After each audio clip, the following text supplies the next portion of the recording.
cara Allah mengampuni dosa seorang hamba itu ada 5 tahap, 5 tipe. Berapa tipe? 5. Sudah.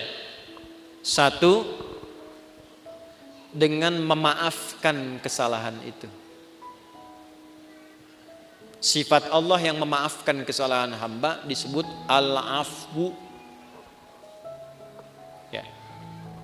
Misal subuh tadi jam berapa? Kumaha teh? 4:35. Terus ada orang yang sholat subuhnya jam 5:34. Waktu subuh 4:35, sholat subuh 5:3. Salah tidak? Salah. Dosa tidak? Belum tentu. Kalau memang bangunnya kesiangan. Tuh. Dan memang tidak niat bangun kesiangan. Ada yang niatnya bangun kesiangan, malamnya begadang, nonton bola, menang, menangis, ya. Jagoan kalah, bangun kesiangan. Nah, dia bangunnya terlambat, salah, karena tidak tepat waktu, tapi belum tentu dosa. Maka dimaafkan oleh Allah kesalahan itu, ditunaikanlah sholat tepat saat bangunnya. Ya. Jadi kalau Anda terlalu lelah dengan beban kehidupan, kemudian tertidur cukup dalam, ya, lalu bangun tiba-tiba jam 8, walaupun keterlaluan sebetulnya. Bangun, ingat sholat. Nah, sholatlah saat bangunnya. Jadi jam subuh Anda itu pindah saat bangunnya. Ingat ya, waktu sholat orang yang ketiduran adalah saat bangunnya. Saya pernah punya pengalaman di Libya. Lagi ngisi ceramah menjelang buka. 5 menit lagi tinggal buka. Tiba-tiba jemaah angkat tangan dalam sesi pertanyaan. Ustadz, apa hukumnya orang yang puasa tapi tertinggal sholat? Saya tanya balik. Contohnya gimana Pak? Tadi saya subuh bangun kesiangan. Saya menilai bahwa sholat subuh saya sudah lewat.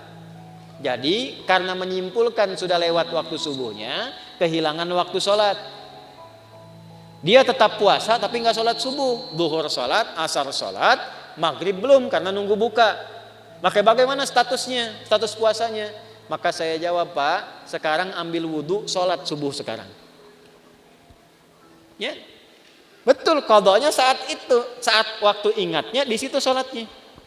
Jelas? Nah, itu salah tapi belum tentu mengandung dosa karena ketidaktahuan.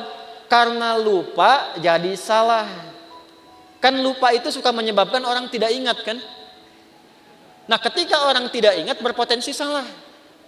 Kan sering saya bilang, orang kalau korupsi itu bukan tidak sadar kalau korupsi itu salah.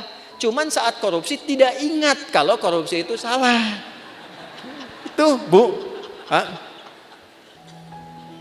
Ini kalau tertukar sendal pulang dari sini, ada ngambil sendal punya orang lain, bukan tidak tahu itu teh punya orang. Cuman tidak ingat saat dipakai itu punya orang. Nah, lupa itu nasya, salah itu akhta'a. Saya lupa nasitu, saya salah akhta'tu. Kita lupa nasina, kita salah akhta'na. Rabbana la tu'akhidna in nasina au. Nah, gitu. Ya Allah, kalau kami lupa dan dengan lupa itu salah, mohon jangan hukum. Kata Allah, saya maha pemaaf, saya maafkan kalau kamu memang sadar itu salah. Karena itu jawaban pertamanya wa'fu anna. Tuh, al-afu. Subuh 4:35, salat 5:34. Terlambat karena sengaja, bukan karena tertidur. Nonton, aktivitas begadang, tidak ada perlunya. Udahlah sampai situ aja gitu ya. Tiba-tiba terlambat, salah. Dosa tidak? Iya, karena sengaja berpotensi menunda waktu Salat. Nah, itu ada kesalahan. Kesalahannya disebut apa? Dzambun. Bisa tulis supaya lebih terlihat. Tadi khotoun. Yang ini dzambun.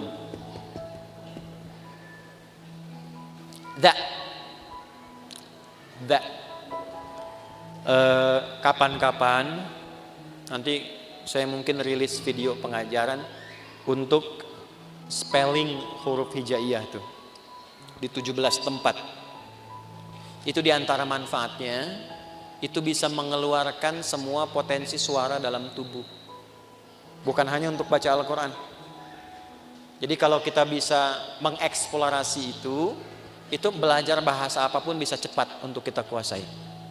Karena semua sumber suara keluar. Misal yang dari sini a, ha itu di sini. Ketika ke sini ha, ketika ke sini kho, kan? Sampai da itu da di sini, da. Sampai ketemu ba, gampang, matiin aja hurufnya. Ab, at. Nah, itu sumber suaranya. As, az, ab. Ya, harokatnya cuma 3. Namanya ayu. Kalau enggak a, i atau u. Ab. Kasihkan a, ba, kan? Ciluk. Nah, kan? Dikebawahin bi, dibesarin u. Nah, ini pakai za, dzambun. Dzambun itu, maaf, salah yang mengandung unsur dosa. Sengaja menunda sholat, terlambat, dzambun. Allah tidak ingin hambanya pulang ke akhirat bawa dosa. Maka diturunkanlah sifat yang kedua, namanya ghafir. Apa namanya? Ghafir. Ada surah ke-40, surah Ghafir. Lihat ayat ketiga. Ghafiriz dzambi. Ghafir dipasangkan dengan dzambun. Ghafiriz dzambi wa qabilit taubi. Ini ghafir. Ini al-afu. Sudah terlambat, ngajak orang lain terlambat. Yuk nonton dulu, udah sholat nomor 2, nonton nomor 1. Maka berubah namanya dari dzambun jadi dzunubun. Jamak. Dzambun, dzunubun.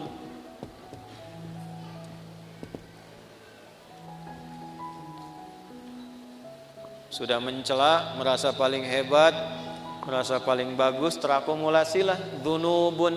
Maka muncul sifat Allah yang ketiga untuk berpotensi menggugurkan itu. Namanya Ghaffarun. Ghaffar. Apa namanya? Di dalam surat apa? Surat Nuh ayat berapa? Ayat 10. Faqultu astaghfiru rabbakum innahu kana ghaffara. Kenapa menggunakan Ghaffara tidak Ghafira? Karena umatnya Nabi Nuh sudah terakumulasi kesalahannya. Sudah mengancam Nabi Nuh, sudah nuduh Nabi Nuh, menjelek-jelekan Nabi Nuh, ngusir Nabi Nuh, menantang azab. Maka diturunkanlah kalimatnya bukan Ghafir tapi Ghaffar. Sudah terlambat sholatnya, ngajak orang lain gak ke masjid, mencela orang yang ke masjid. Ayo atuh orang nonton heula, sholat dah sholat nomor 2 tuh. Isin aku itu ke masjid, ada eta mah soleh wungkul. Paham? Ya. Maka yang keempat ini ditambah ada zalimnya. Namanya dzunubun ma'adzulmi. Dzunubun ma'adzulmi. Dzunub dan zalim. Apa dalilnya? Contoh Quran surah 2 Al-Baqarah ayat berapa? Ayat 114 misalnya. Wa man azlamu zalim.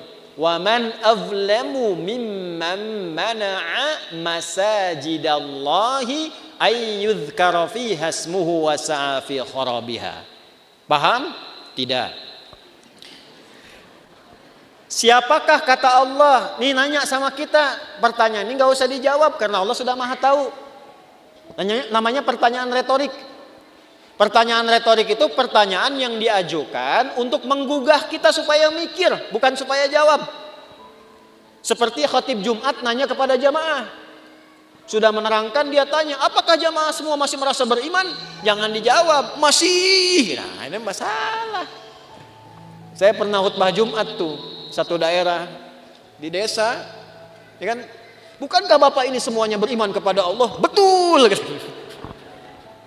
Itu pertanyaan retorik. Allah nanya kepada kita, gak usah dijawab, supaya kita mikir. Maksudnya begini, kalian ini kenapa sih sudah berbuat banyak dosa masih zalim juga? Di antara perbuatan zalim dan banyak dosa, satu, ada yang sifatnya tentang ibadah di masjid. Orang yang mencegah orang ke masjid, sengaja menjatuhkan orang supaya keluar dari masjid, memfitnah ulama supaya tidak ada di masjid.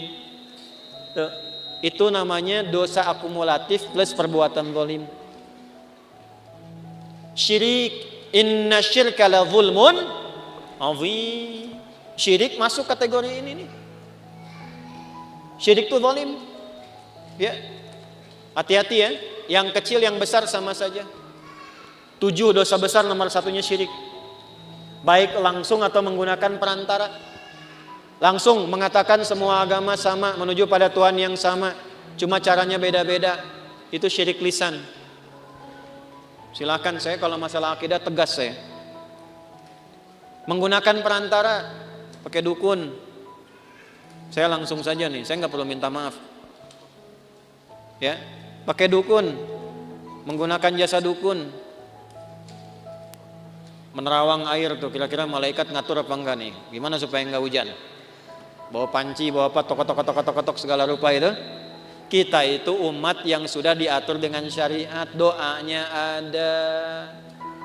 Mau kita minta hujan berhenti, mau dipindahin, mau hujan sudah ada. Lengkap, sanadnya sahih. Minta hujan bahkan ada sholatnya istisqa. Mindahin hujan ada, dalilnya di hadis Muslim ada, caranya ada. Semua sudah diatur. Bahkan secara teknologi bisa dilakukan juga, ada rekayasanya juga ada. Nah, ketika menggunakan jasa-jasa, jasa lah gitu, ya, yang tidak diridhai dan ada dosanya, nah ini zalim perbuatannya. Tapi Allah tidak menginginkan dosa itu terbawa sampai meninggal. Itulah rahmannya Allah. Jadi Anda bayangkan Pak, Ibu, Allah saja pada orang yang syirik masih memberikan waktu sampai meninggal supaya tobat dengan rahmatnya. Masa anak Anda yang berbuat sesuatu yang mungkin Anda merasa melecehkan orang tua, Anda memvonis dengan durhaka dan dia mau memperbaiki itu, Anda tidak terima. Allah masih terima. Anda bukan Tuhan, sudah tidak mengakui sebagai anak. Di mana rahmatnya? Ini ya. Coba nanti di ujungnya indah sekali. Maka yang keempat namanya Ghafurun. Apa namanya? Ghafur. Ghafur.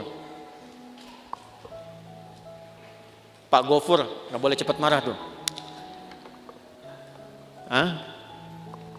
Tapi yang kelima, syirik iya, Allah, mencuri iya, menjatuhkan iya, minum juga iya, zina pernah. Dan hebatnya begini, kalau dengar orang berbuat tindakan kriminal maksiat, dia belum mengerjakan, rasanya dia merasa belum komplit. Mana naon we? Iya. Si itu mah pernah begitu. Oh, benar gitu. Orang oge arek lah. Nah, itu berubah yang kelima.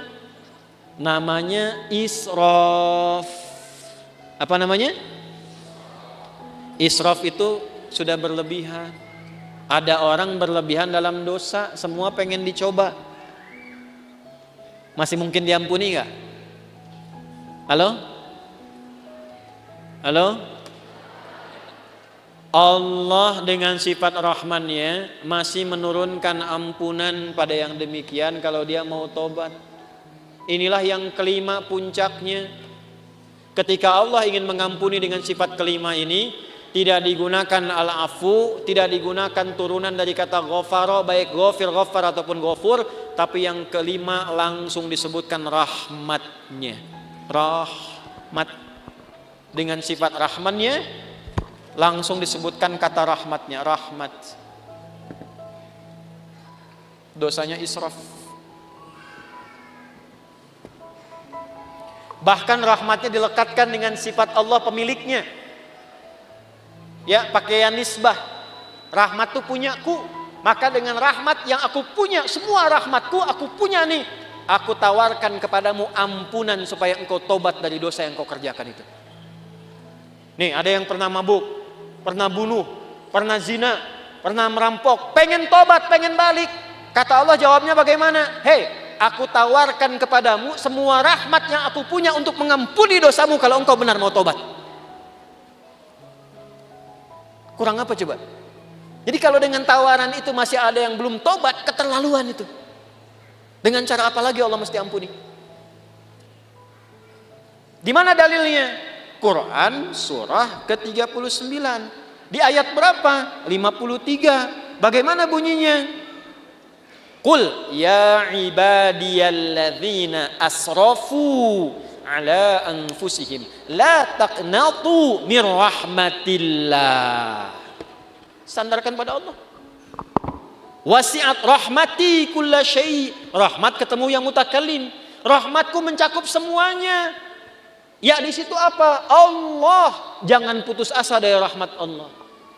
Kenapa tidak langsung menggunakan rahmati? Karena kalau banyak dosa, biasanya nggak kenal Allah, walaupun mengaku Muslim.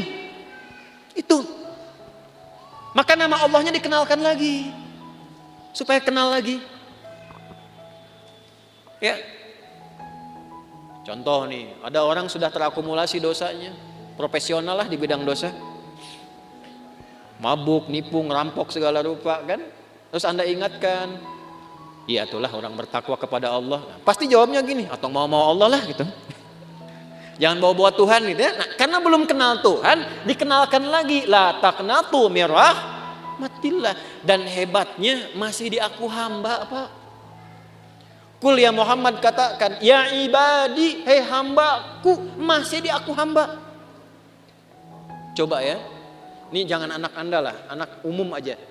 Ada ibu dan ayah, anaknya begitu durhaka, buruk terhadap citra keluarga. Di luar sudah merampok, sudah membunuh, sudah berzina, merusak nama keluarga. Tiba-tiba pulang ke rumah pengen minta maaf sama bapak dan ibu, diterima nggak? Ayo. Saya tanya nih, kalau bapak ibu mau terima, pertama ketemu senyum atau kecut? Tuh. Marah atau tenang? Non sia ka dieu. Tuh, coba. Nah, inilah pentingnya kita ngaji begini. Ini anak datang pengen taubat, wasilahnya orang tua pengen minta maaf. Allah yang pencipta kita mengatakan, "Qul ya ibadi." Pakai kata iba, hambaku. Pakai ya disebutkan 360 kali dalam Al-Quran. Fungsinya 3 di ilmu nahwu. Nidaul qarib, nidaul mutawassit, nidaul ba'id. Memanggil yang dekat, yang menengah, yang jauh. Hei ahli maksiat, dimanapun berada, semua jangkauan. Yang telah menyimpulkan mungkin Allah nggak akan ampuni dosaku. Salah kesimpulannya, kata Allah, hambaku sini, jangan putus asa dari rahmatku. Setelah Allah berikan rahmat, teruskan ayatnya, innallaha yaghfirudz dzunuba jami'a. Semua dosa yang pernah engkau kerjakan, kalau benar tobatmu, aku ampuni sekarang semuanya. Tuh.